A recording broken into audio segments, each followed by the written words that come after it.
پھر سمجھ لیجیے ہم مردہ نہ کہیں، مگر دل میں تو آ سکتا ہے کہ یہ مردہ ہیں، دل کہہ سکتا ہے کہ یہ مردہ ہیں، ذہن میں آ سکتا ہے یہ مردہ ہیں عزیزان محترم، لیکن قرآن نے یہاں سوچ پر بھی پہرا بیٹھا دیا ہے۔ قرآن نے کہا وَلَا تَحْسَبَنَّ الَّذِينَ قُتِلُوا فِي سَبِيلِ اللَّهِ أَمْوَاتًا بَلْ أَحْيَاءٌ عِندَ رَبِّهِمْ يُرْزَقُونَ، جو لوگ اللہ کے راستے میں شہید کیت کر دیے جائیں انہیں مردہ تصور بھی مت کر لینا، انہیں مردہ سوچ بھی نہ لینا، وہ زندہ ہیں اور رب کی طرف سے انہیں رزق بھی دیا جاتا ہے۔ عزیزان محترم، کوئی اور چیز ایسی نہیں جہاں پر اسلام نے، جہاں پر قرآن نے، جہاں پہ شریعت نے سوچ پر بھی پہرا بیٹھا دیا ہو۔ عزیزان محترم، قرآن نے کہا السارق والسارقۃ فاقطعوا ایدیہما، چور اور چورنی کے ہاتھ کاٹ لو۔ قرآن نے کہا الزانیۃ والزانی فاجلدوا کل واحد منہما مئۃ جلدہ، زنا کرنے والی عورت اور زنا کرنے والے مرد کو 100 کوڑے لگائے جائیں۔ کب کوڑے لگائے جائیں گے میاں؟ جب کوڑے لگائے جائیں گے جب وہ زنا کر لیں گے۔ کب ہاتھ کاٹے جائیں گے؟ جب وہ چوری کر لیں گے۔ اگر کسی نے چوری کا پلان بنایا، اگر کسی نے زنا کا پلان بنایا اور اس نے چوری کی واردات کو انجام نہیں دیا، اس نے زنا نہیں کیا، تو نہ تو کوڑے لگائے جائیں گے نہ ہاتھوں کو کاٹا جائے گا، کیونکہ پلان بنایا تھا، کیا نہیں اس نے۔ عزیزان محترم، مگر شہداء کا مقام وہ ہے، شہداء کی شان وہ ہے۔ قرآن نے کہہ دیا انہیں مردہ سوچ بھی مت لینا، انہیں مردہ تصور بھی نہ کر لینا، یہ تو زندہ ہے۔ عزیزان محترم، اور آپ جانتے ہیں یہ آیت کب نازل ہوئی؟ اس آیت کا شان نزول کیا ہے؟ ترمذی شریف کی روایت ہے، آقا کریم صلی اللہ علیہ وسلم نے فرمایا، عزیزان محترم، جنگ احد کے بعد کیا ہوا؟ حضرت جابر بن عبداللہ، یعنی حضرت جابر کے جو والد تھے جن کا نام حضرت عبداللہ تھا، عزیزان محترم وہ شہید ہو گئے، اور ظالموں نے اس طریقے سے شہید کیا کہ ان کی آنکھوں کو بھی نکال دیا، ان کے کانوں کو بھی کاٹ دیا، ان کی ناک کو بھی کاٹ دیا، ان کے ہونٹوں کو بھی کاٹ دیا، ان کی زبان کو بھی کاٹ دیا۔ عزیزان محترم، اس حالت میں جب حضرت جابر نے اپنے والد کو دیکھا، دل بھر آیا، دیکھ نہ سکے، فوراً دوسری طرف ہو جاتے ہیں، لیکن اس کے بعد پھر دل نہ مانا، پھر والد کو دیکھا، دیکھ کیا رہے ہیں؟ آنکھوں کی جگہ تو ہے لیکن وہاں آنکھیں نہیں، کان کی جگہ تو ہے لیکن وہاں کان نہیں، ناک کی جگہ تو ہے لیکن وہاں ناک نہیں، ہونٹ کی جگہ تو ہے لیکن وہاں ہونٹ نہیں، زبان کی جگہ تو ہے لیکن وہاں زبان نہیں۔ عزیزان محترم، حضرت جابر رضی اللہ تعالیٰ ہو سکتا ہے اس منظر کو دیکھنے کے بعد سمجھ لیجئے غم زدہ ہو گئے ہوں۔ اللہ کے نبی صلی اللہ تعالیٰ علیہ وسلم نے جیسے ہی حضرت جابر کی اس حالت کو دیکھا، سرکار سمجھ جاتے ہیں، آقا نے ارشاد فرمایا، اے جابر جانتے ہو آج تمہارے رب نے آج تمہارے والد کو کیسا مقام عطا کیا ہے، کیسا مرتبہ عطا کیا ہے، کیسی عزتیں عطا کی ہیں، کیسی رفتیں عطا کی ہیں۔ حضرت جابر نے کہا یا رسول اللہ علیہ الصلوۃ والسلام، میرے والد کو اللہ نے کیسا مقام عطا فرمایا؟ آقا نے ارشاد فرمایا، اے جابر آج تک اللہ نے جس سے بھی بات فرمائی، جس سے بھی کلام فرمایا، پردے میں رہ کے کلام فرمایا، پردے میں ہو کر کلام فرمایا، لیکن آج اللہ نے تیرے باپ عبداللہ کو وہ مقام عطا فرمایا، وہ عزتیں عطا فرمائی، وہ رفتیں عطا فرمائی۔ آج اللہ نے تمہارے والد سے بغیر کسی پردے کے بات فرمائی ہے، بغیر کسی پردے کے کلام فرمایا ہے۔ عزیزان محترم، یہ مقام اللہ نے تمہارے والد کو عطا فرمایا، کس وجہ سے عطا ہوا؟ یہ شہادت کی وجہ سے عطا ہوا۔ اللہ نے کلام فرمایا، اب اللہ نے کلام فرمایا تو اللہ نے کیا کلام فرمایا؟ اللہ نے بات فرمائی تو اللہ نے حضرت عبداللہ سے کیا بات فرمائی؟ عزیزان محترم، اللہ تبارک و تعالیٰ نے حضرت عبداللہ سے فرمایا، اے عبداللہ، اے عبداللہ، اے عبداللہ، آج جو تم کہو گے وہ سنا جائے گا، آج جو تم مانگو گے وہ تمہیں دیا جائے گا، آج جو تم سوال کرو گے تمہارے سوال کو پورا کیا جائے گا۔ عزیزان محترم، حضرت عبداللہ نے کیا مانگا؟ حضرت عبداللہ نے کیا چاہا؟ حضرت عبداللہ کہتے ہیں، اے پروردگار عالم، میں یہ چاہتا ہوں، میں یہ چاہتا ہوں مولا تو مجھے واپس دنیا میں بھیج دے۔ مولا جس طریقے سے جنگ احد کے اندر، میدان احد کے اندر جس طریقے سے حق و باطل کا مارکا گرم تھا، مولا میں تیرے نام کو بلند کرتا ہوا شہید ہو گیا، میری گردن کو کاٹ دیا گیا، مولا میری آنکھوں کو نکال دیا گیا، میرے کانوں کو کاٹ دیا گیا، میری ناک کو کاٹ دیا گیا، میرے ہونٹوں کو کاٹ دیا گیا، میری زبان کو کاٹ دیا گیا، مولا میں یہ چاہتا ہوں تو مجھے ایک مرتبہ اور دنیا میں بھیج دے اور پھر میں تیرے نام کو بلند کرتا ہوا شہید ہو جاؤں، یہ تمام چیزیں میری کاٹ دی جائیں۔ اللہ اکبر، جب حضرت عبداللہ نے ایسا کہا، اللہ تبارک و تعالیٰ نے ارشاد فرمایا، اے عبداللہ ہمارا قانون یہ ہے، ہمارا نظام یہ ہے، جو ایک مرتبہ ہمارے پاس آ جاتا ہے وہ واپس دنیا میں نہیں جاتا۔ عزیزان محترم، تب حضرت عبداللہ نے کہا، کہا اے رب قدیر میری جو حالت ہے اس حالت کو تو لوگوں کو بتا دے, اس حالت کو تو بندوں کو بتا دے. عزیزان محترم اللہ تبارک و تعالیٰ نے حضرت جبریل علیہ السلام سے فرمایا اے جبریل آؤ اور سورہ آل عمران کی اس آیت کو لے کر میرے محبوب کی بارگاہ میں پہنچ جاؤ. وہ آیت یہی تھی وَلَا تَحْسَبَنَّ الَّذِينَ قُتِلُوا فِي سَبِيلِ اللَّهِ أَمْوَاتًا بَلْ أَحْيَاءٌ عِندَ رَبِّهِمْ يُرْزَقُونَ. جو لوگ اللہ کے راستے میں شہید کر دیے جائیں انہیں مردہ تصور بھی نہ کر لینا, انہیں مردہ دل میں سوچ بھی نہ لینا, وہ زندہ ہیں اور انہیں رب کی طرف سے جو ہے رزق دیا جاتا ہے. عزیزان محترم یہاں سے ہمیں شہداء کا مقام سمجھ میں آیا, یہاں سے ہمیں شہداء کا مرتبہ سمجھ میں آیا, یہاں سے ہمیں شہداء کی عظمتیں سمجھ میں آئیں. عزیزان محترم اور جانتے ہیں آپ شہداء زندہ بھی ہیں اور اسی کے ساتھ ساتھ زمین کے اندر یعنی جب انہیں دفن کر دیا جاتا ہے تو زمین بھی ان کے لباس کو ان کے جسموں کو نہیں کھاتی ہے. سبل الہدی والرشاد کی 4 جلد کی روایت ہے. عزیزان محترم حضرت امیر معاویہ رضی اللہ تعالیٰ عنہ کے دور خلافت میں کیا ہوا, ایک نہر کھودی جا رہی تھی. جب اس نہر کی کھدائی کتے سمجھ لیجیے میدان احد تک پہنچی. اب وہاں پر کھدائی کا کام چل رہا تھا. ایک پھاوڑا ایسا مارا گیا یا ایک بیلچہ ایسا مارا گیا کہ شہدائے احد کی قبریں اوپن ہو جاتی ہیں, شہدائے احد کی قبریں کھل جاتی ہیں. سارے کے سارے لوگوں نے کیا دیکھا کہ شہدائے احد کے جسم بھی تر و تازہ ہیں اور ان کے جسموں کے اوپر جو کپڑے تھے جو لباس تھا وہ بھی تر و تازہ ہے اور ان کے قدموں کے اوپر جو خون لگا ہوا تھا وہ بھی تر و تازہ ہے. عزیزان محترم سارے کے سارے لوگوں نے اس منظر کو اپنی آنکھوں سے دیکھا. عزیزان محترم اسی لیے تو کسی عاشق نے اس انداز سے کہا جبھی میلی نہیں ہوتی سکن میلا نہیں ہوتا, جبھی میلی نہیں ہوتی سکن میلا نہیں ہوتا, محمد کے غلاموں کا کفن میلا نہیں ہوتا. سبحان اللہ. نعرہ تکبیر, نعرہ تکبیر, نعرہ رسالت, نعرہ رسالت, نعرہ رسالت, نعرہ حیدری, نعرہ حیدری, نعرہ حیدری. سبحان اللہ, سبحان اللہ.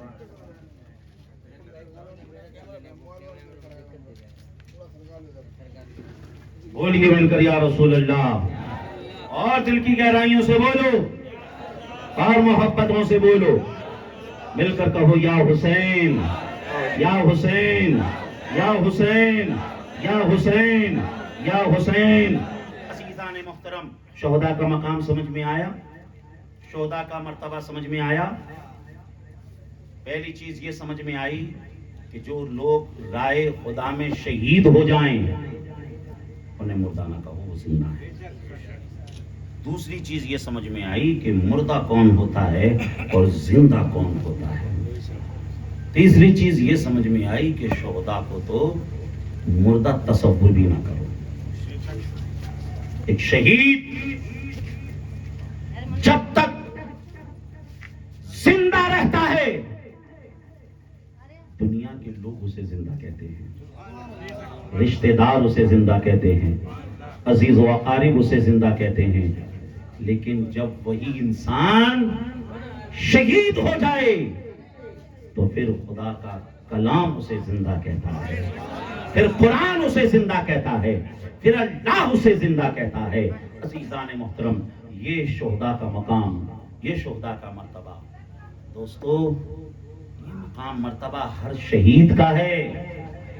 تو بتاؤ شہید اعظم امام حسین کی عظمتوں کا عالم کیا ہوگا, امام حسین کی رفتوں کا عالم کیا ہوگا, امام حسین کی شان کا عالم کیا ہوگا. دوستو تاریخ نے کبھی ایسا مارکا نہیں دیکھا کہ ایک طرف صرف 72 یا 82 نفوس قدسیاں ہوں اور دوسری طرف ایک لشکر جبار ہو. آج تک کسی جنگ میں ایسا نہ ہوا کہ ایک طرف تعداد بھی کم ہو اور وہ کئی دن کے بھوکے اور پیاسے بھی ہو. کسی جنگ میں ایسا نہ ہوا کہ کسی ایک جنگ میں کسی ایک نبی کے گھر کے اتنے لوگ جام شہادت پیے ہوں. کہ تمام چیزیں اگر ملتی ہیں تو ہمیں تاریخ کربلا میں ملتی ہیں. یہ تمام چیزیں ہمیں نظر آتی ہیں تو کربلا کے اندر ہمیں نظر آتی ہیں۔ عزیزان محترم، ہر سال ہم واقعہ کربلا کو سنتے ہیں، ہر سال سنتے ہیں، ہر سال داستان کربلا کو سنایا جاتا ہے۔ امام حسین کا تذکرہ بھی ہوتا ہے، ان کا بھی ذکر ہوتا ہے، لیکن ہے کوئی ایسا جو کہے کہ اب اس داستان کو ہمیں نہ سناؤ، کوئی دوسری داستان سناؤ؟ کیونکہ اسے سنتے سنتے جو ہے ہم کئی مرتبہ اسے سن لیے، 1400 سال سے اسے بیان کیا جا رہا ہے۔ اب کوئی دوسری داستان سناؤ، کوئی دوسرا بات ہمیں بتاؤ۔ آج تک کسی نے ایسا نہ کہا۔ کربلا کو ہم جس ناحیے سے دیکھیں، جس زاویے سے دیکھیں، کربلا ہماری ہر اس ناحیے اور ہر اس زاویے سے ہماری رہبری اور رہنمائی کرتی ہوئی نظر آتی ہے۔ جس اینگل سے آپ کربلا کی داستان کو دیکھ لیجئے، آج تک کسی نے نہیں کہا کہ کوئی دوسری داستان ہمیں سناؤ، کوئی دوسرا ذکر ہمیں سناؤ۔ دوستو، کہتا بھی کیسے؟ غریب نواز نے اس کا جواب پہلے ہی دے دیا ہے۔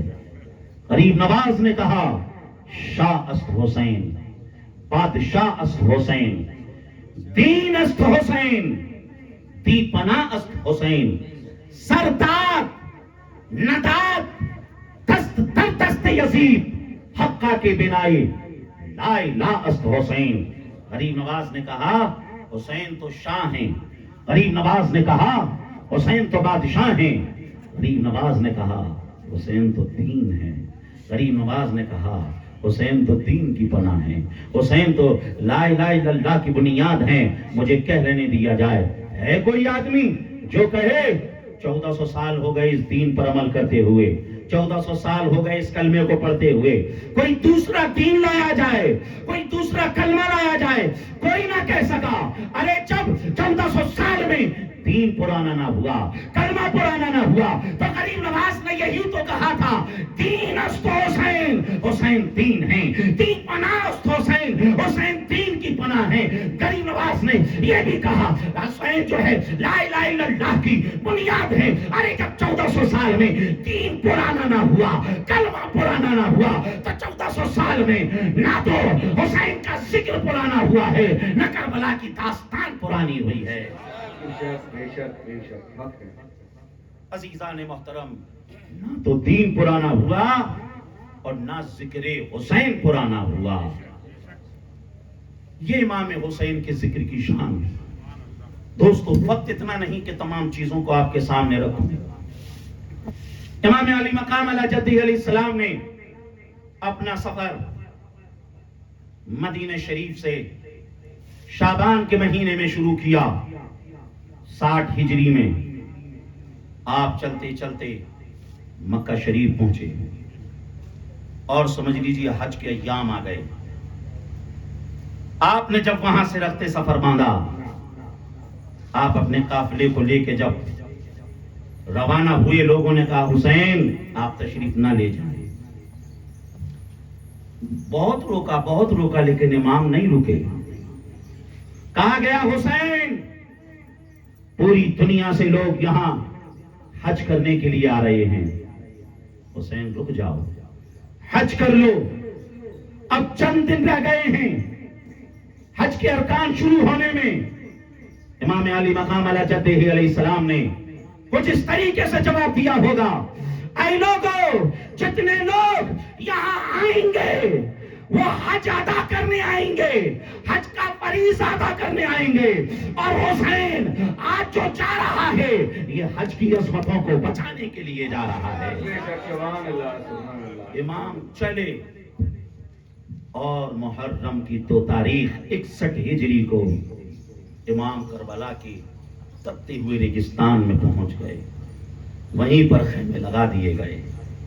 عزیزان محترم، دن گزرتے رہے، پھر وہ وقت بھی آیا کہ پانی پر بھی پہرا بیٹھا دیا گیا، پانی کو بھی روک دیا گیا۔ عزیزان محترم، کوئی یہ نہ سمجھے کہ حسین مجبور تھے۔ ارے ان کے بیٹے کے بیٹے کے بیٹے کی بیٹے کی شان یہ ہے کہ سارے کے سارے پانی کو اجمیر میں ایک کوزے میں بلا لیا.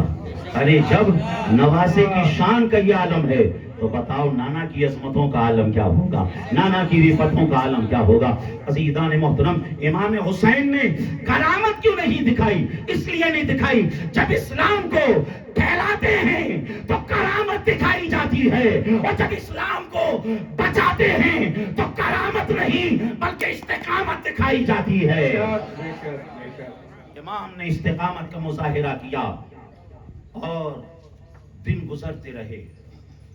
پھر وہ رات آ گئی جسے ہم قتل حسین کی رات کہتے ہیں, جسے ہم شہادت حسین کی رات کہتے ہیں.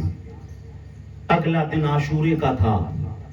امام نے 9 محرم الحرام کے دن جو رات آئی شب عاشورہ, وہ سب کو بیٹھا لیا اور امام نے کہا, اے لوگوں, میں تمہارا بڑا شکر گزار ہوں.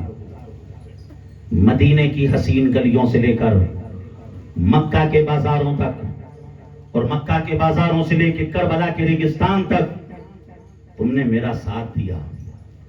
کل اس بات کی گواہی میں اللہ رسول کی بارگاہ میں دوں گا اور تمہاری سفارش بھی کروں گا. آقا کریم صلی اللہ علیہ وسلم نے ارشاد فرمایا, یشفع فی یوم القیامت ثلاث, الانبیاء ثم العلماء ثم الشہداء. حضور نے فرمایا قیامت کے دن انبیاء کرام بھی شفاعت کریں گے, علماء کرام بھی شفاعت کریں گے, اور شہداء اعظام بھی شفاعت کریں گے. آقا نے, امام علی مقام نے کہا, میں تمہاری سفارش کروں گا, میں تم سے راضی ہوں. اے لوگو, اب معاملہ میرا اور یزید کا ہے. اسے بیعت چاہیے تو میری, اسے ہاتھ چاہیے تو میرا. اب میں نہیں چاہتا میری وجہ سے نہ جانے کتنے گھر اجڑ جائیں, میں نہیں چاہتا میری وجہ سے نہ جانے کتنی عورتوں کا سہاگ اجڑ جائے, میں نہیں چاہتا میری وجہ سے نہ جانے کتنے بچے یتیم ہو جائیں. اس لیے میں تمہیں اجازت دیتا ہوں, تم چلے جاؤ, تم اپنے گھروں پر چلے جاؤ, تم مکہ اور مدینہ چلے جاؤ, چلے جاؤ یہاں سے. عزیزان محترم, عزیزان محترم, امام نے جب اتنا کہا, کوئی اپنی جگہ سے نہ اٹھا, کوئی اپنی جگہ سے نہ ہلا, کوئی جانے کو تیار نہ ہوا. امام نے سوچا کہیں ایسا تو نہیں تم اس بات سے ڈر رہے ہو جب چلے جائیں گے تو اگر کل کسی نے پوچھ لیا, مکے میں پوچھ لیا, مدینے میں پوچھ لیا, لماذا ترکتم حسینا وحیدا فی میدان الکربلا, اے لوگو تم نے امام حسین کو کربلا میں تنہا کیوں چھوڑ دیا؟ ہمارے پاس کوئی جواب نہ ہوگا.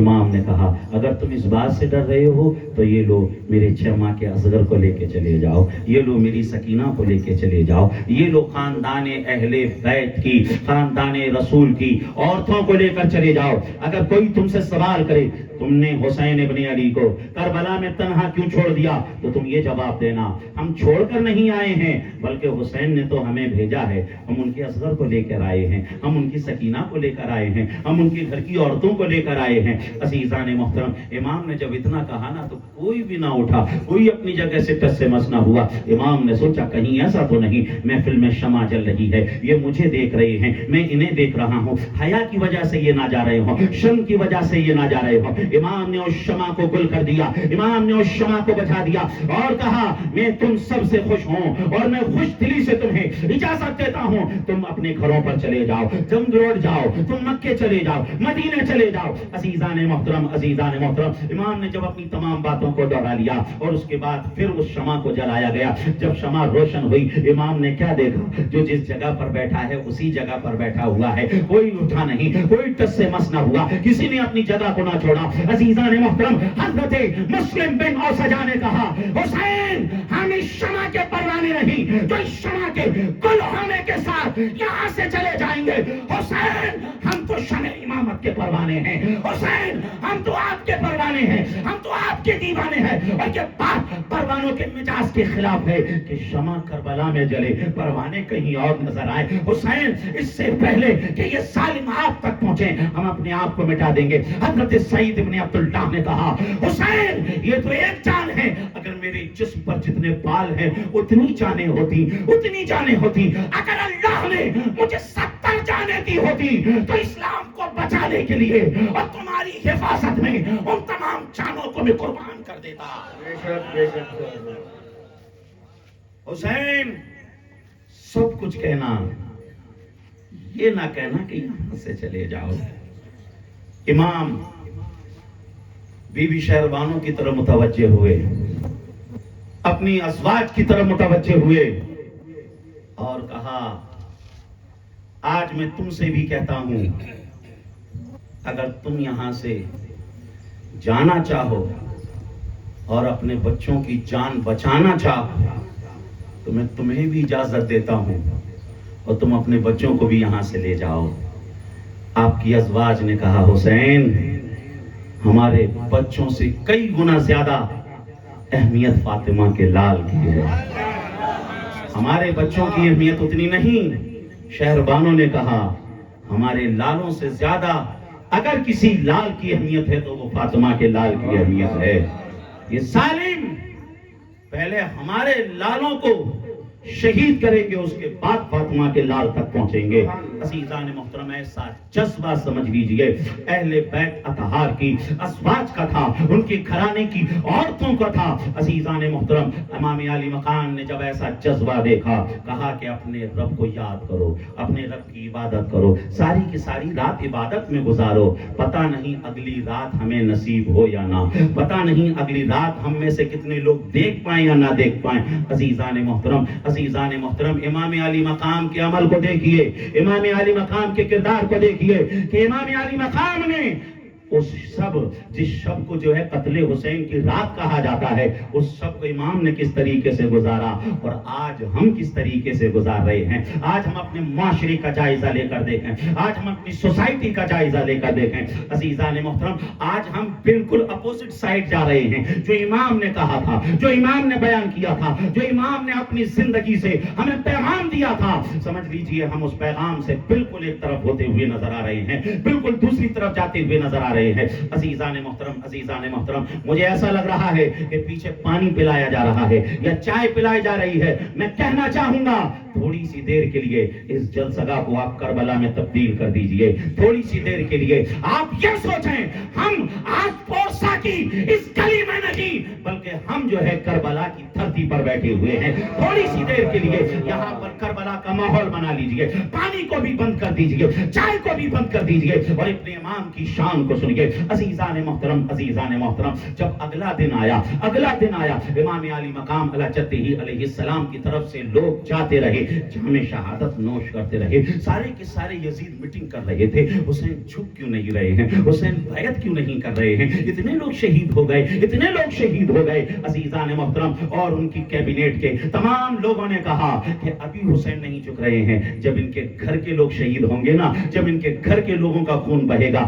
تب حسین سرنڈر کریں گے، تب حسین جھکیں گے، تب حسین جو ہے یزید کی بیعت کو ایکسپٹ کریں گے۔ عزیزان محترم 3 دن سے پانی بند کیا ہوا ہے، حضرت سکینہ العطش کہہ رہی ہیں، حضرت اصغر سمجھ لیجئے اس طریقے سے رو رہے ہیں کہ ان کے ہونٹ پانی کی خشکی کی وجہ سے، پانی کی پیاس کی وجہ سے سمجھ لیجئے ان کے ہونٹ بیگنی کلر کے ہو چکے ہیں۔ عزیزان محترم یہ امام علی مقام علیہ السلام کا صبر، اللہ اکبر۔ اس کے بعد حضرت سکینہ نے، ہو سکتا ہے حضرت عباس سے کہو چچا کیا بات ہے، ہمارا پانی کیوں بند کر دیا گیا ہے، ہمارے پانی کو کیوں روک دیا گیا ہے؟ چچا بڑی پیاس لگ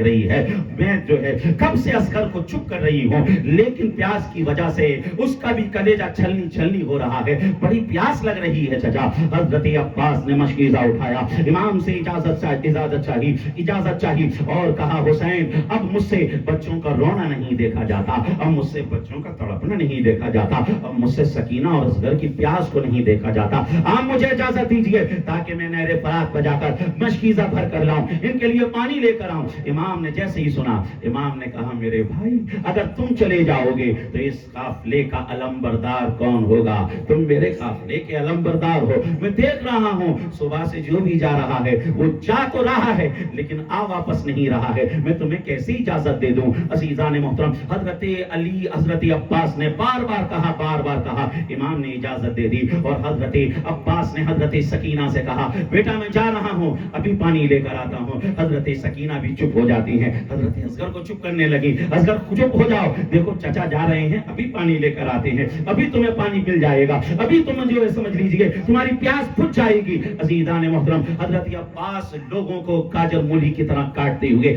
نہر فرات پر پہنچ جاتے ہیں، مشکیزہ بھی بھر لیتے ہیں. ہو سکتا ہے پانی پینا بھی چاہا ہو تو سکینہ کی پیاس یاد آ گئی ہوگی، سکینہ کا العطش کہنا یاد آ گیا ہوگا، اصغر کا پانی کی وجہ سے تڑپنا یاد آ گیا ہوگا. اس پانی کو چھوڑ دیا، مشکیزے کو بھرا، واپس آنے لگے. عزیزان محترم یزیدی خیمے کے اندر ہلچل مچ گئی اور ایک طریقے سے سمجھ لیجئے وارنٹ جاری کر دیا کہ کسی طریقے سے پانی کی ایک بوند حسین کے خیمے میں نہ چلی جائے. جب 3 دن کے بھوکے اور پیاسے ہیں تب ان کی بہادری کا یہ عالم ہے، تب ان کی جوامردی کا یہ عالم ہے، تب ان کی شجاعت کا یہ عالم ہے. اگر ایک قطرہ پانی بھی چلا گیا نا تو ایک ہی ان کا شیر پوری فوج کے لیے پیغام اجل بن جائے گا، پیغام موت بن جائے گا. اس لیے کسی بھی طریقے سے پانی جانے نہ پائے. عزیزان محترم پھر کیا تھا، تیر سنسنانے لگے، حضرت عباس کی طرف تیر آنے لگے. عزیزان محترم ایک ایسا تیر آیا کہ حضرت عباس کا ایک بازو شہید ہو گیا. لیکن خدا کے شیر نے ہمت نہ ہاری،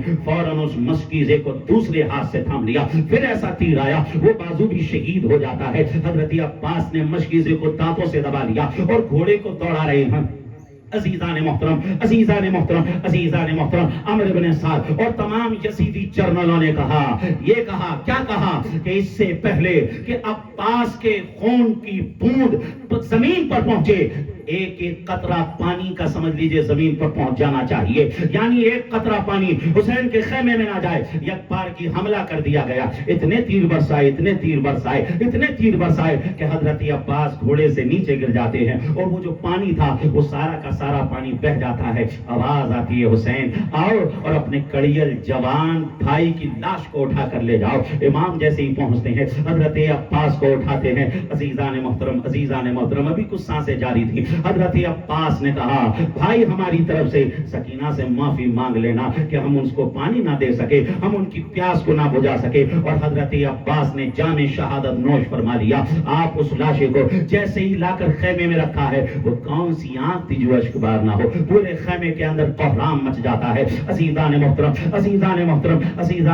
کچھ دیر کے بعد جب سسکیاں تھمی، سب کا رونا گانا بند ہوا. عزیزان محترم حضرت سکینہ بازو میں آ کر بیٹھ جاتی ہیں اور کہتی ہیں چچا آنکھیں تو کھولیے، چچا بول کیوں نہیں رہے ہیں، چچا ہماری طرف دیکھ کیوں نہیں رہے ہیں. مجھے نہیں معلوم تھا کہ میں آپ سے پانی مانگتی اور آپ مجھ سے اتنے ناراض ہو جائیں گے. آپ مجھے دیکھیں گے تک نہیں، آپ مجھ سے بات تک نہیں کریں گے. چچا میں اب آپ سے پانی نہیں مانگوں گی، میں وعدہ کر رہی ہوں میں اصغر کو بھی چپ کر لوں گی، مگر چچا منہ تو کھولیے، چچا آنکھیں تو کھولیے، چچا بولیے تو صحیح. عزیزان محترم قدرت کہہ رہی تھی اے سکینہ جو ہمارے پاس آ جاتا ہے پھر وہ بولا نہیں کرتا. عزیزان محترم آپ اندازہ تو لگائیے آج اگر کسی ایک گھر کے اندر ایک جنازہ اٹھ جائے آدمی کو ہوش نہیں رہتا ہے، اس کو سمجھ نہیں آتا ہے، وہ کھانا پانی بھول جاتا ہے. اللہ اکبر. امام کی ہمتوں پہ سلام، امام کی عظمتوں پہ سلام، امام کی رفتوں پہ سلام. عزیزان محترم امام علی مقام علی جدہ علیہ السلام کی عظمتوں پہ قربان.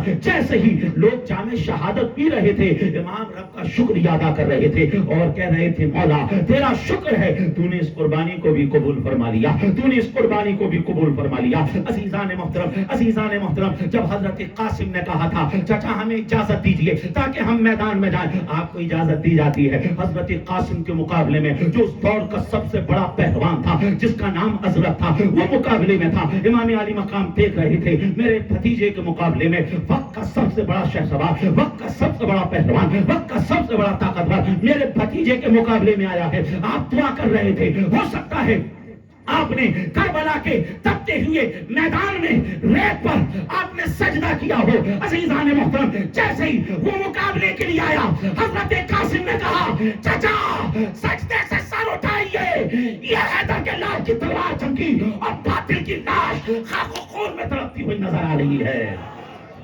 نعرہ تکبیر، نعرہ تکبیر، نعرہ رسالت، نعرہ رسالت. ذکر سادہ کربلا، ذکر سادہ کربلا. ذکر سادہ کربلا، ذکر سادہ کربلا، ذکر سادہ کربلا. عزیزان محترم، اور اس کے بعد ایک ایک سے مقابلہ کرتے رہے، وہ تمام کو صفایا کرتے رہے. آواز آئی ایک بار کی حملہ کیا جائے. عزیزان محترم پھر تیر اتنے آئے، اتنے طریقے سے حملہ کیا گیا کہ عزیزان محترم حضرت قاسم بھی گھوڑے سے نیچے آ جاتے ہیں، اور جب آتے ہیں آپ نے اپنے بھتیجے کو اٹھایا اور وہ جو تیر لگے ہوئے تھے ان تیروں کو نکالا ہے. عزیزان محترم، عزیزان محترم، عزیزان محترم، ایک تیر سینے میں لگا ہوا تھا. جیسے ہی اس تیر کو نکالا ہے عزیزان محترم، ہو سکتا ہے اس تیر کے پھل کے ساتھ حضرت قاسم کے دل کا لوتھڑا بھی باہر آ گیا ہو، حق باہر آ گیا ہو. حالات کہہ رہے تھے حسین ہمت ہے تمہارے اندر اپنے کڑیل جوان بھتیجے کی لاش کو اپنی گود میں دیکھنے کی. حسین ہمت ہے تمہارے اندر اپنے کڑیل جوان بھتیجے کی دل کے لوتھڑے کو دیکھنے کی. عزیزان محترم، امام نے کہا تھا ہاں حسین میں یہ تو ہمت ہے کہ عسکر کا دم ٹوٹتا ہوا دیکھے. حسین میں یہ تو ہمت ہے علی اکبر کی جوانی لوٹ لی جائے. حسین میں یہ تو ہمت ہے، یہ تو ہمت ہے کہ قاسم کے ٹکڑے ٹکڑے کر دیے جائیں اور محمد کے ٹکڑے ٹکڑے کر دیے جائیں. مگر حسین میں یہ ہمت نہیں کہ اسلام کے قوانین کو ٹوٹتا ہوا دیکھے. حسین میں یہ ہمت نہیں کہ اسلام کے قوانین ٹوٹتے ہوئے نظر آئے. حسین میں یہ ہمت نہیں کہ اسلام یتیم ہوتا ہوا نظر آئے. حسین میں یہ دیکھنے کی ہمت نہیں کہ اسلام کے سہاگ کو اجاڑ دیا جائے. عزیزان محترم، عزیزان محترم، امام علی مقام علی جدہ علیہ السلام کے ساتھیوں نے جو کربلا کے میدان میں جو مظاہرہ کیا ہے دوستو، اس کو بیان کرنے کے لیے بھی بہت بڑے کلیجے کی ضرورت ہے. آج اس کو بیان کرنے کی ہمارے اندر ہمت نہیں، آج ہم اس کو بیان نہیں کر سکتے ہیں. عزیزان محترم، عزیزان محترم، امام علی مقام علی جدہ علیہ السلام نے سمجھ لیجئے وہ تاریخ رقم کی ہے، وہ تاریخ رقم کی ہے کہ رہتی دنیا تک حسین کا بھی ذکر ہوتا رہے گا، حسین کا بھی تذکرہ ہوتا رہے گا.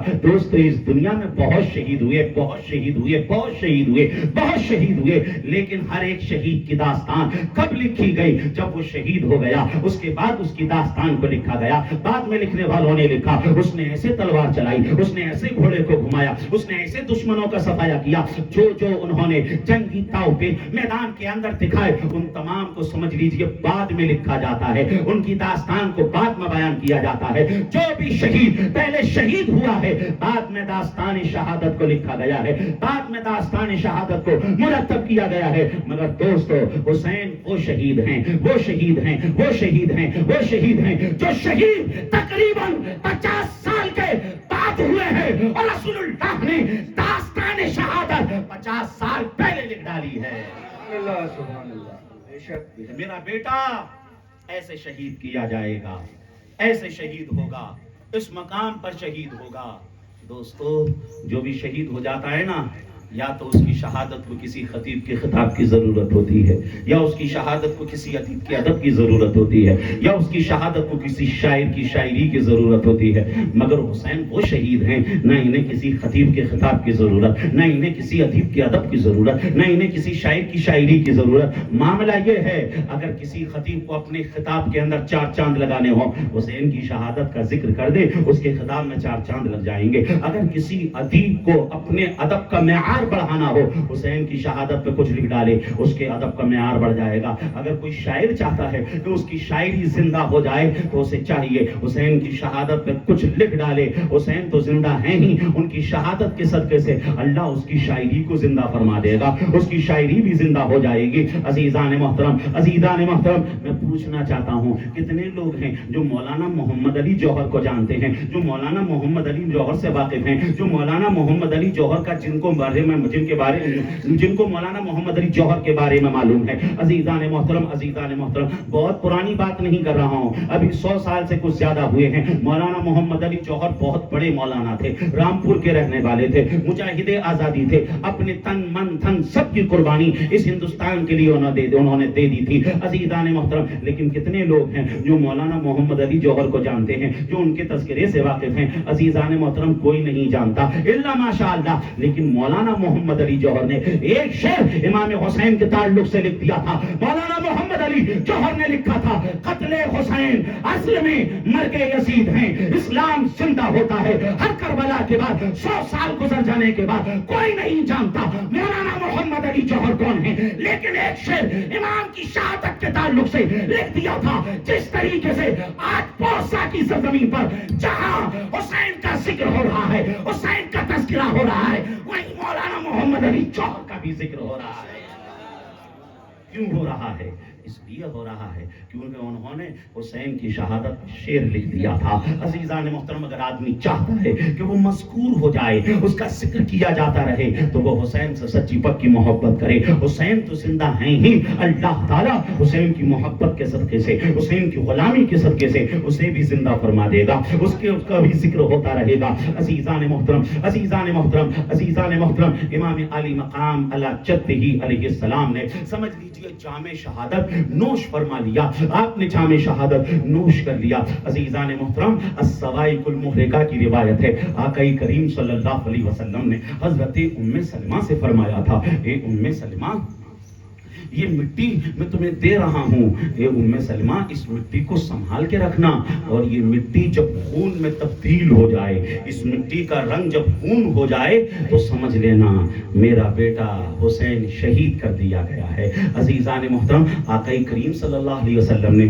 اس مٹی کو حضرت خدیجۃ الکبریٰ کو نہیں دیا, حضرت سودا کو نہیں دیا, حضرت عائشہ کو نہیں دیا, حضرت حفصہ کو نہیں دیا, حضرت زینب بنت جہش کو نہیں دیا, حضرت زینب بنت خزیمہ کو نہیں دیا, حضرت جویریہ کو نہیں دیا, حضرت صفیہ کو نہیں دیا, حضرت میمونہ کو نہیں دیا, اپنی ازواج میں سے کسی کو نہیں دیا. کس کو دیا؟ حضرت ام سلمہ کو دیا, کیونکہ آقا کریم جانتے تھے 61 ہجری میں جب میرے بیٹے کو شہید کیا جائے گا, میری ازواج میں سے کوئی زندہ نہیں ہوگا. اگر اس وقت کوئی زندہ ہوگا تو صرف میری ازواج میں سے ام سلمہ زندہ ہوں گی. اس لیے آقا کریم صلی اللہ علیہ وسلم نے وہ مٹی حضرت ام سلمہ کو دی. عزیزان محترم, دنیا نبی کے علم پر اعتراض کرتی ہے, نبی کے علم پر انگلیاں اٹھاتی ہے. اللہ اکبر, نبی کے علم کی شان, نبی کے علم کا مقام کیا آپ نے پہلے ہی بتا دیا کہ اس وقت کون زندہ رہے گا, اس لیے انہی کو آپ نے جو ہے اس مٹی کو دیا. جبھی تو بریلی والے اعلیٰ حضرت نے جھوم کر کہا, اور کوئی غیب کیا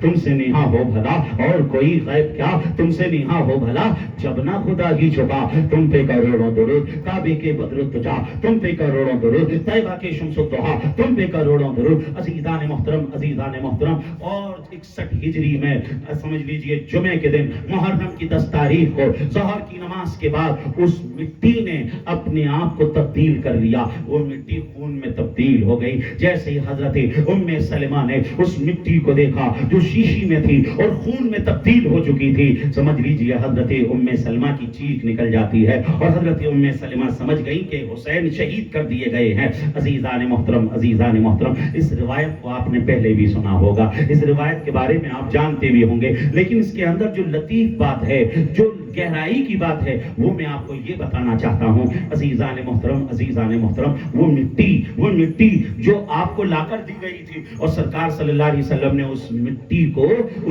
کو حضرت ام سلمہ کو دیا, کہا کہ یہ مٹی جب خون میں تبدیل ہو جائے تو سمجھ لینا میرا بیٹا شہید ہو گیا ہے. اس مٹی نے چند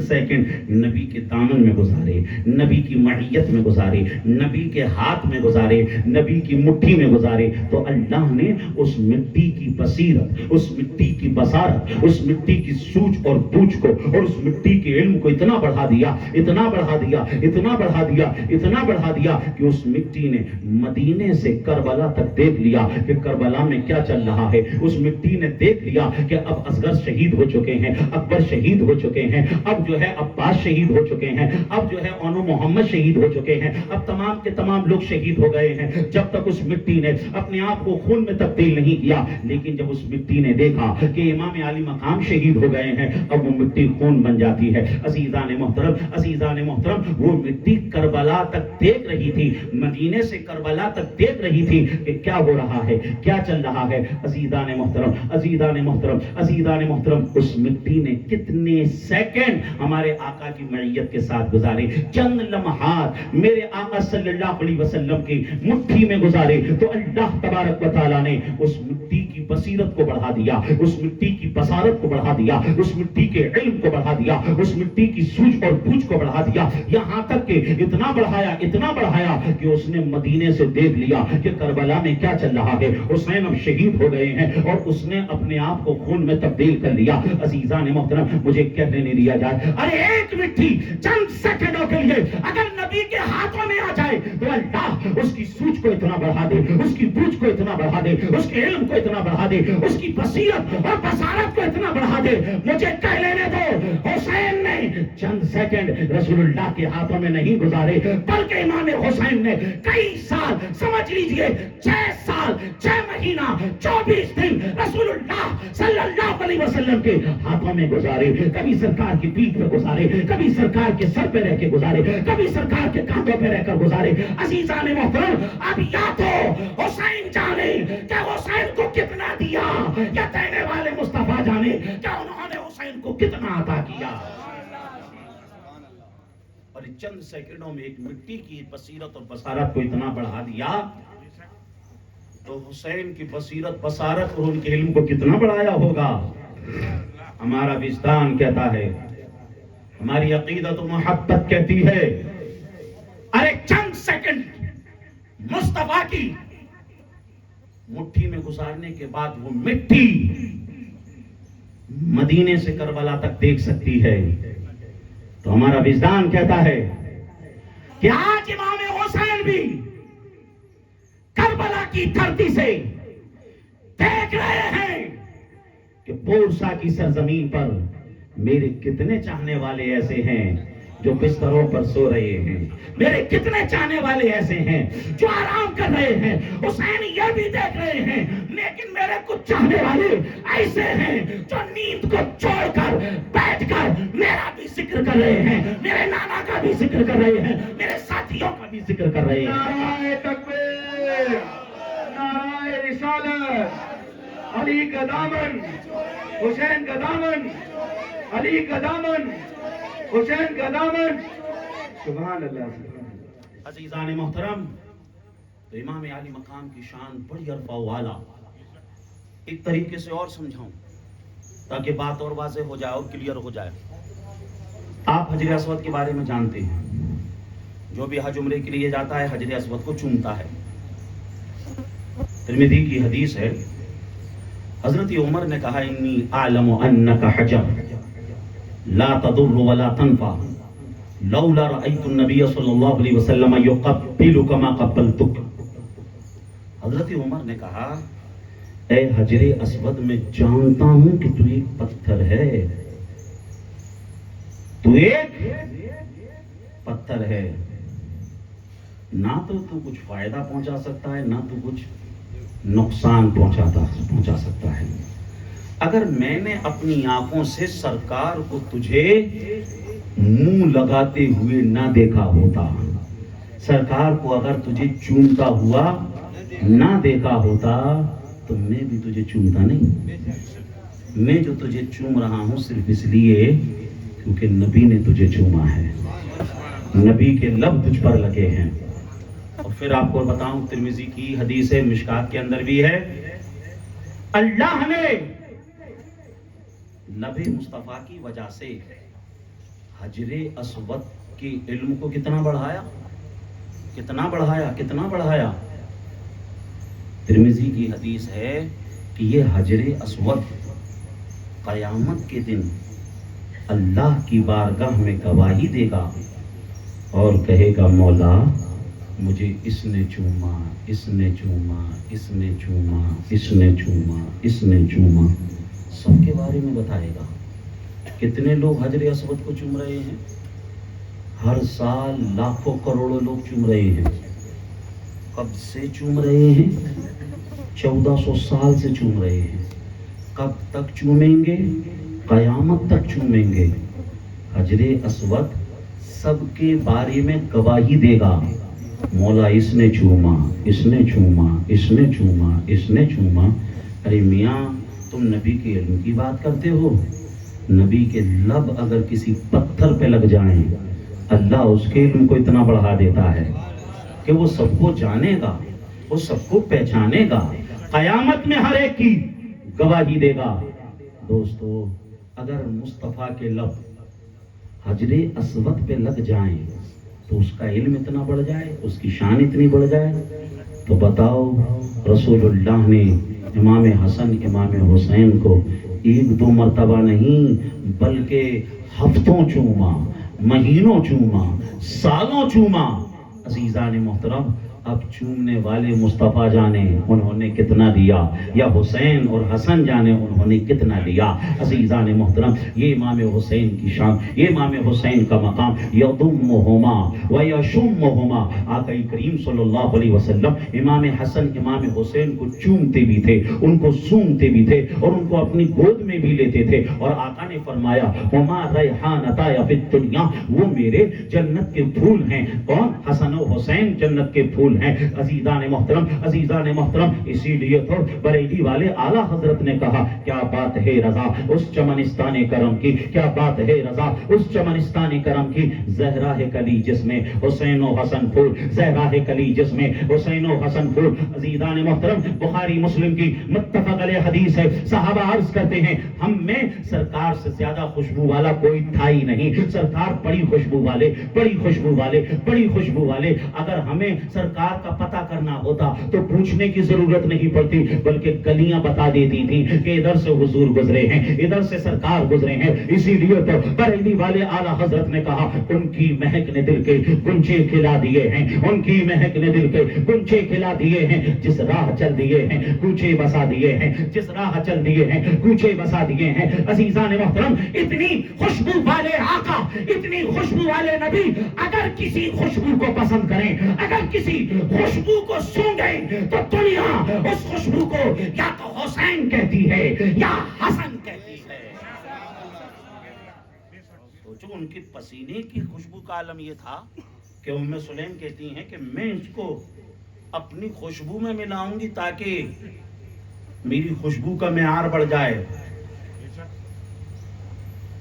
جب ان کے پسینے کی خوشبو کا عالم یہ ہے تو بتاؤ وہ خوشبو والے آقا اگر کسی خوشبو کو پسند کریں، اگر کسی خوشبو کو سونگیں تو اس خوشبو کو یا تو حسین کہتے ہیں یا حسن کہتے ہیں۔ عزیزان محترم، امام عالی مقام کی بڑی عزتیں، بڑی عزتیں، بڑی عزتیں۔ آقا کریم صلی اللہ علیہ وسلم نے فرمایا من احبہما فقط احبنی ومن ابغضہما فقط ابغضنی۔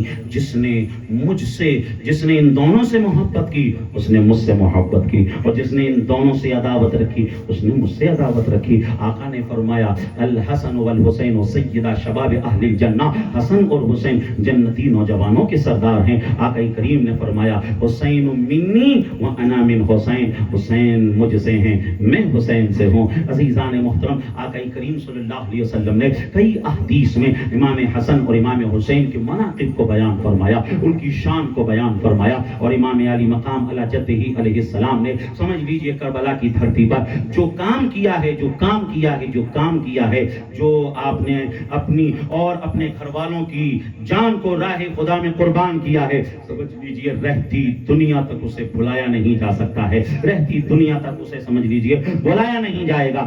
جب تک اسلام زندہ رہے گا سمجھ لیجئے حسین کا تذکرہ بھی زندہ رہے گا، حسین کا نام بھی زندہ رہے گا۔ عزیزان محترم، عزیزان محترم، عزیزان محترم، اگر ہم پچھلی شریعتوں کو دیکھیں تو کوئی شریعت 100 سال سے زیادہ نہ چل سکی، کوئی کتاب 100 سال سے زیادہ نہ چل سکی، کوئی نظام 100 سال سے زیادہ نہ چل سکا، چاہے وہ شریعت موسیٰ ہو، چاہے وہ شریعت عیسیٰ ہو، چاہے وہ شریعت داؤد ہو، چاہے توریت زبور انجیل ہو، کوئی سی بھی کتاب ہو، 100 سال کے اندر یا تو اس میں کچھ بڑھا دیا گیا یا اس سے کچھ گھٹا دیا گیا، 100 سال تک کوئی نظام نہ چل سکا۔ عزیزان محترم، لیکن کیا بات ہے، رسول اللہ صلی اللہ علیہ وسلم کے زمانے میں اسلام کا جو نظام تھا وہ نظام آج بھی موجود ہے، جو نمازوں کا نظام رسول اللہ کے زمانے میں تھا وہ آج بھی موجود ہے، جو زکوٰۃ کا نظام رسول اللہ کے زمانے میں تھا وہ آج بھی موجود ہے، جو حج اور روزے کا سسٹم رسول اللہ کے زمانے میں تھا وہ آج بھی موجود ہے۔ قرآن شریف کے اندر جتنی منزلیں حضور کے زمانے میں تھی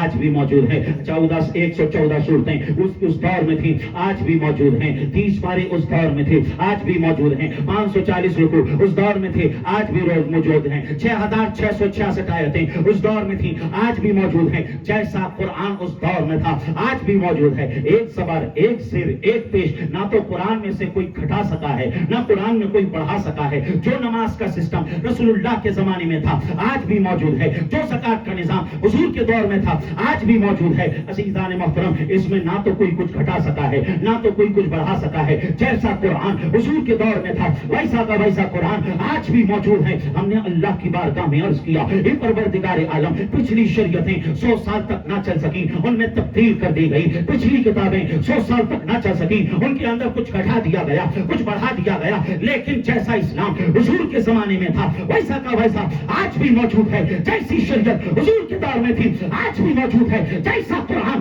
حضور کے زمانے میں تھا آج بھی موجود ہے۔ اس میں کوئی کیوں نہ کچھ گھٹا سکا، اس میں کوئی چیز کیوں نہ بڑھا سکا۔ عزیزان محترم، جب ہم نے یہ سوال کیا، رب کی رحمتوں نے جواب دیا۔ یہ سوال کرنے والے پچھلی شریعتوں میں ہم نے کوئی حسین ابن علی نہ بھیجا، اس لیے ان شریعتوں کو بدل دیا گیا، لیکن اس شریعت میں ہم نے ایک حسین ابن علی کو بھیج دیا ہے۔ اب قیامت تک نہ تو اسلام کو بدلا جا سکتا ہے نہ قرآن کو بدلا جا سکتا ہے۔ سبحان اللہ، سبحان اللہ، سبحان اللہ۔ قول خدا ہے، قول نبی، فرمان نہ بدلا جائے گا، بدلے کا زمانہ لاکھ مگر قرآن نہ بدلا جائے گا، بدلے کا زمانہ لاکھ مگر قرآن نہ بدلا جائے گا۔ دوستو، کل جب یزید فتنہ اٹھا، اسلام کو مٹانا چاہا، تو امام حسین میدان میں نظر آئے، اور آج اگر کوئی قرآن کی گستاخی کرتا ہے یا سرکار کی گستاخی کرتا ہے تو آج بھی سمجھ لیجئے لاکھوں کروڑوں حسینی اسی جذبے کو لے کے میدان میں نظر آتے ہیں۔ یہ جذبہ کون سا تھا؟ وہ جذبہ امام حسین والا ہی جذبہ تھا۔ سمجھ لیجئے کہ یہ جذبہ انہیں میدان میں پہنچانے پہ مجبور کر دیتا ہے۔ عزیزان محترم، امام علی مقام علی جدہ علیہ السلام کی بڑی عزتیں، ان کی بڑی رفتیں، ان کا بڑا مقام۔ امام علی مقام نے اپنی شہادت سے کیا پیغام دیا، کیا میسج دیا؟ یہی میسج دیا، اے لوگو، حق کے ساتھ رہنا، حق کے ساتھ رہنا، حق کے ساتھ رہنا، کبھی تعداد کو نہ دیکھنا، کم من فئۃ قلیلۃ غلبت فئۃ کثیرۃ، کیونکہ اللہ تبارک و تعالیٰ کتنی ہی جماعتیں ایسی ہیں جو تھوڑی ہوتی ہیں، لیکن تھوڑی جماعتیں بڑی جماعتوں پر غالب آ جاتی ہیں۔ تمہارا بھروسہ کسی اور چیز پہ نہیں، بلکہ تمہارا بھروسہ اللہ رسول کی ذات پر ہونا چاہیے۔ اللہ تعالیٰ تمہاری مدد فرمائے گا، اللہ تعالیٰ تمہاری نصرت فرمائے گا۔ عزیزان محترم، اس لیے جو ہے ہمیں ہمیشہ حق کا ساتھ دینا چاہیے، ہمیشہ حق کا ساتھ دینا چاہیے، حق کے لیے کھڑے رہنا چاہیے۔ کربلا کا یہی ہمارے لیے پیغام ہے، کربلا کا یہی ہمارے لیے درس ہے۔ کربلا ہمیں یہ بھی درس دیتی ہے، اگر چچا حق پر ہو اور اس پر پریشانی آ جائے تو ہم کو کیا چاہیے؟ حضرت قاسم کے نقش قدم پر چلتے ہوئے اپنے چچا کا ساتھ دینا چاہیے، اور وقت آئے تو اپنی جان کی بازی بھی لگا دینا چاہیے۔ حضرت اونو محمد نے کیا پیغام دیا؟ اگر تمہارے ماموں کے اوپر کوئی پریشانی آ جائے اور وہ حق پر ہوں تو اونو محمد نے یہی درس دیا کہ تم اپنے آپ کو قربان کر دینا، لیکن اپنے ماموں پہ کوئی آنچ نہیں آنے دینا۔ حضرت عباس نے یہی پیغام دیا کہ بھائی پر کوئی آنچ نہیں آنی چاہیے۔ حضرت علی اصغر اور حضرت علی اکبر نے بھی یہی میسج دیا کہ تمہارے باپ کے اوپر کوئی آنچ نہیں آنا چاہیے۔ عزیزان محترم، امام کے ساتھیوں نے بھی یہی درس دیا کہ اگر تمہارا ساتھی جو ہے حق پر ہو اور اس پر کوئی پریشانی آ جائے، پھر اس سے کنی مت کاٹنا، پھر اس کو مصیبت میں اکیلا مت چھوڑ دینا، بلکہ حق کی وجہ سے آخری دم تک جو ہے اس کا ساتھ دینا۔ یہ کربلا کا پیغام ہے، یہ کربلا کی داستان کا درس ہے۔ اور اسی کے ساتھ ساتھ امام علی مقام علی جدہ علیہ السلام نے سمجھ لیجئے کربلا میں بھی نمازوں کے دامن کو مضبوطی سے تھاما رکھا۔ عزیزان محترم، اس لیے ہمیں نمازوں کو بھی نہیں چھوڑنا ہے۔ خاندان اہل بیت اطہار کی جو خواتین تھیں، سمجھ لیجئے اس مصیبت اور پریشانی کی گھڑی میں بھی انہوں نے سمجھ لیجئے حیا سے سمجھوتا نہیں کیا، پردہ پردے سے سمجھوتا نہیں کیا. عزیزان محترم, اپنے آپ کو کور کے رکھا, اپنے آپ کو پردے میں رکھا. اس لیے کربلا کا میسج ہر ایک عورت کے لیے یہی ہے, ہر ایک جو ہے مسلم خاتون کے لیے یہی ہے کہ وہ اپنے آپ کو پردے میں رکھیں, با حیا بنا کے رکھیں. عزیزان محترم, یہی کربلا کا میسج ہے, یہی کربلا کا یہی کربلا کا پیغام ہے, یہی کربلا کا درس ہے. اس لیے ہمیں چاہیے کہ ہم امام حسین کے نقش قدم پر چلیں, ان کی باتوں پر عمل کریں اور ان سے سچی پکی محبت کریں. اللہ تبارک و تعالی اس کی جزا ہمیں دنیا میں بھی عطا فرمائے گا اور اس کی جزا ہمیں آخرت میں بھی عطا فرمائے گا.